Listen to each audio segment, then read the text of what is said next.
saaxiibadiisa ayaa waxay kula taliyeen in macnaha haddii uu rabo in nolosha horumar uu ka sameeyo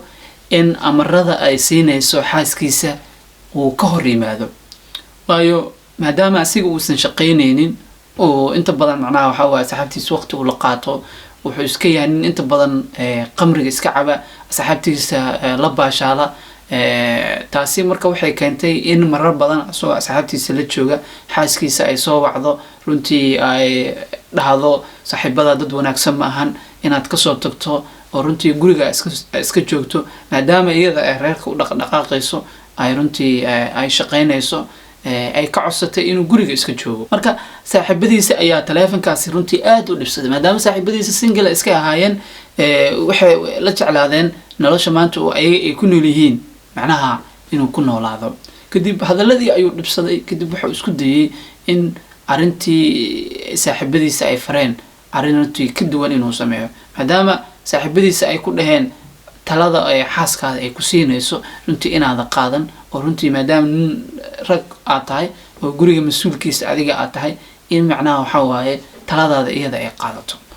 taa bedelkeeda marka hadaladii ayaa ninkan runtii mar walba kusoo dhadhici jiray markaas wuxuu arkay in dhibaataba ay ku tahay naagtan uu asiga uu qabo ama xaaskiisa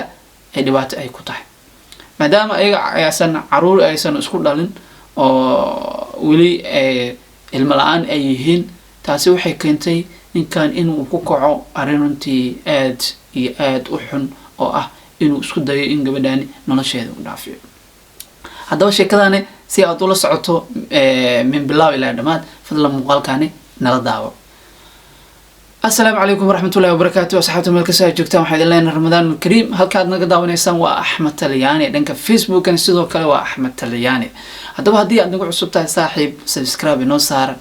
لايك بدن دع نوسي أصحاب هذا نوسي شير قري سي أنو هلنا صاحبة أديكو كلا وآد وناكسن ورنتي ما نول مقالنا ذينا دعوانا يعني ما أنت نحايدين هيا رنتي مقال آدي آد وناكسن ورنتي أما أصلي كرو على له wax badan waa laga faa'iidi doonaa sheekadan ayaa waxay ka dhacday wadanka Hindiya waxayna ka dhaxdhacday qoys lamaana ah oo ku noolaa wadanka Hindiya qoyskani ayaa waxay ahaayeen qoys runtii iska danyar ah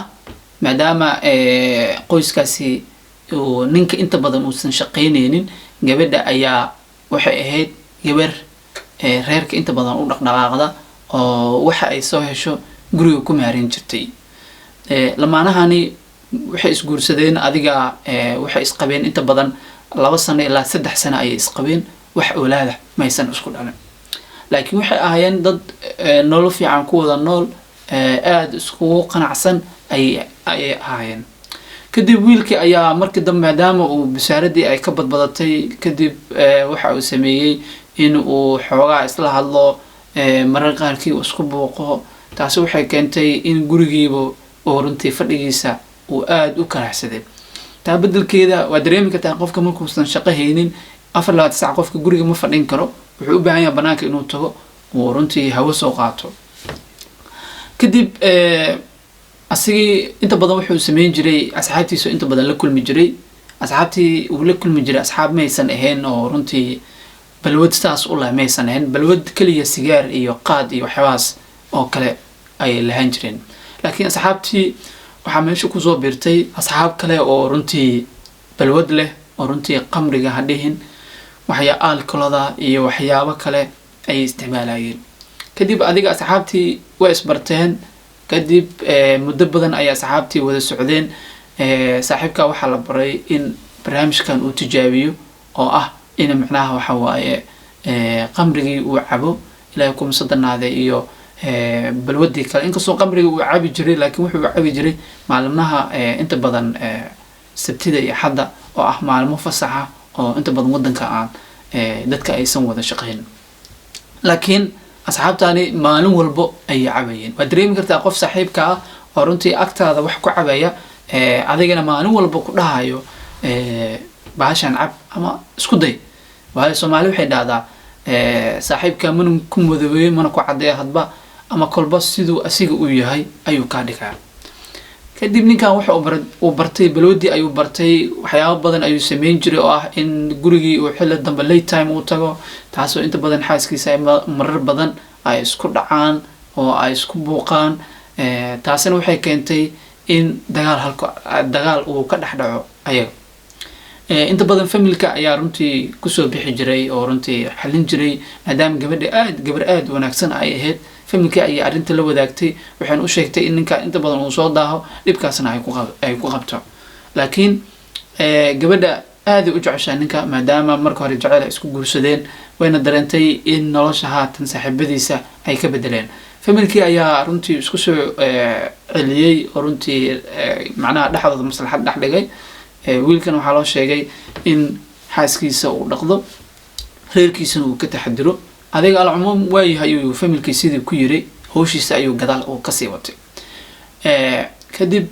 dhowr mar asoo saaxiibadiisa la jooga ayay taleefanka soo wici jirtay maadaama late time ay tahay taleefanadii la soo wicaya ayaa waxaa dhibsaday macnaha saaxiibada la joogay oo runtii markuu la hadlo dhowr daqiiqo kusoo celcelinayso markaasi waxay ku dhaheen maxay tahay sababta mar walba xaaskaada ay kusoo wacayso maxay tahay dad badan waa ujeedaa hebel xaas uu qabaa lama soo wac waayo adiga keliga lagu soo waca waxay tahay xaaskaada kuguma kalsoona adiga ninkii sidii ayay motor ay ku saareen oo ah in macnaha mar walba guriga ayada u taliso adiga aadan shaqaynin sidaa la ajligeeda ay kugu deganayso kadib hadaladii ayuu dhibsaday markuu dhibsaday dhowr mar dagaalkoodana sidaan idin sheegay uu batay uu iska dhacooda aad u batay familka ay soo dhexgalaan qayladooda dariska uu kusoo baxo runtii waxay arrin aad loo dhibsado taasi waxay keentay in mar walba dadka degan xaafadda ay arrintooda ay kusoo baxaan arrintoodana ay ku sheekaystaan oo hebel macnaha ninkeeda halkaasuu joogaa dadkaasoo qamriga la cabaa habeenkiina waa isku buuqaan gabadhaani waxay sameysaa in iyadoo maalintii soo shaqeynayso habeenkiina ninkeeda aysan runtii nolol aysan ku haysan maadaama waqtigiisa inta badan uu ku bixinayay inuu dadkaasi macnaha qamriga la cabo keliya taas muusan sameynin xitaa in macnaha waxa waaye saaxiibadiisa ay mar walba ay isku dayeen in macnaha qoyskaani u dhisan macnaha ay ka burburiyaan ma fahamtay gabadha sidaa way ku qanacsaneed laakiin waxay dhihi jirtay inaad timaado goor hore qamrigan uusan ahayn wax wanaagsan maalmaha sabtida iyo axadda oo kale haddii aad u baahan tahay gurigaada ku cab laakiin saaxiibadaada ma ahan saaxiibo runtii aad u wanaagsan waxayna isku dayayaan in familkaada iyo gurigaada ay kaa burburiyaan mar walba ayay aad u wanaan jirtay laakiin waanadaasi wuxuu u arkay in gabadhaani iyada maamusho ayna sida ay rabto ay ka yeelanayso kadib maadaama saaxiibadiisa dhowr mar hadalladaasi ay kusoo hadal qaadeen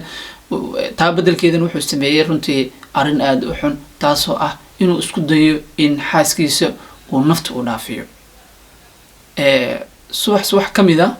maadaama hurdada laga soo kacay kadib wuxuu isku dayey inuu xaaskiisa la quraacdo maadaama iyada shaqada u aadaysay hadallo oo adiga kulley oo buuq iyo waxyaabo badan ayuu isku dayay waayo ilaan qofka saa u socoto ma deli kartid kadib adi hadalka iyo buuq iyo waxyaabo kale iyo waxyaabo ay ka maseertay ayuu runtii uu ku dhahay taas waxay keentay in halkaa isku dagaalaan kadib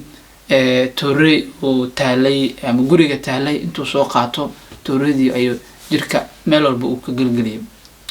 gabadhii ayaa markii tooreedii meel walba ka gelgeliyay kadib guriga ayuu ka cararay markuu ka cararay gabadhii cid og ma lahan dhiigbax ayaa halkaasi ugu dhimatay kadib maadaama buuqii dariska ay la socdeen dad ka mid a dariska oo macnaha buuqooda mar walba xalin jiray ayaa isku dayay inuu macnaha bal wuxuu arkay ninkii guriga kasii cararayo iyo maadaama xoogaha gacmihiisa iyo waxyaaba dhiig ah ay ku yaaleen marka qof ka mid a dariska ayaa runtii arkay dariskii ayaa xoogaha markuu u yara kaadiyey kadib ayuu ninka isdhahay allele wuu baxay qoftaas gabadhaas qudheeda naftigeeda way cabsanaysay kadib guriga markay soo gashay waxaa aragtay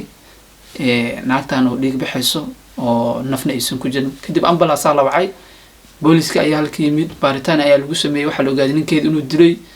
gabadhii isbitaal ayaa la geeyey kadib familkii ayaa halka yimid arrintii ninkii ayaa la raadiyey waa lasoo qabtay waa la xiray xabsi ayaana la geliyey